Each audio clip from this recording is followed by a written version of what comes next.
আলহামদুলিল্লাহ ভাইয়ের সাথে বোলিং করে অনেক ভালো লাগছে। যখন আমি বোলিং করি শুরুর দিকে বোলিং করি তখন একটু ব্যাকফুটে ছিলাম। তো ভাই আর সৈফুল ভাই দুজন মিলে আমাকে অনেক কাম ব্যাক করছে এবং বুঝাইছে যে এই লিনটাতে বোলিং করো কিংবা লাইন ঠিক করে বোলিং করো। কিংবা আমি যখন এই একটা স্পেল বোলিংয়ের পর আরেকটা স্পেল আসছিলাম তখন ওরা দুজন আমার বলতেছিল যে এটা করলে ভালো হয় কিংবা এটা করলে কি হয়, এগুলো নিয়ে অনেক হেল্প করছে মাঠের ভিতরে। আসলে উইকেটটা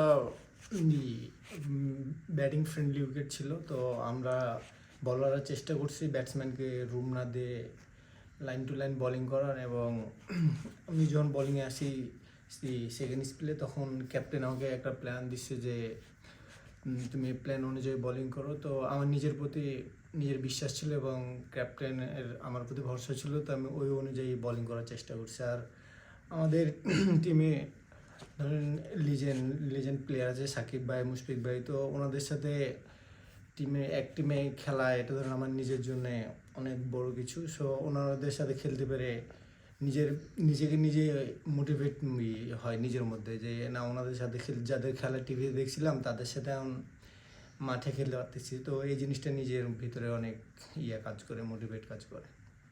আসলে আমি বোলিং আসার আগে শরীফুল ভাই এবং হাসান ভাই দুজন মিলে ভালো পার্টনারশিপ বোলিং করে গেছে। তো তারপর আমার এই ক্যাপ্টেন প্ল্যান দিচ্ছে যে তুমি সামনে বাউন্সার। তো আমি আগে থেকে পেসারে ছিল ভালো, দুজন বোলিং করে গেছে, তো আমি ওটা ট্রাই করছি বাউন্সার সামনে। তো ব্যাকফুটে থাকতে থাকতে সামনের বলই ড্রাইভ খেলছে, ওই বলে আউট হয়েছে।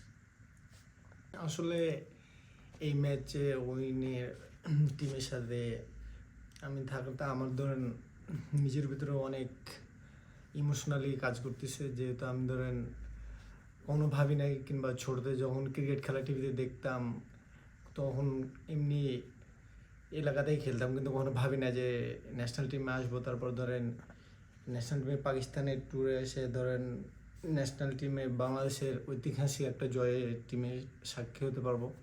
তো মানে এটা বলে বোঝানোর মতো না, অনেক অনেক কাজ করে ভিতরে ইমোশন।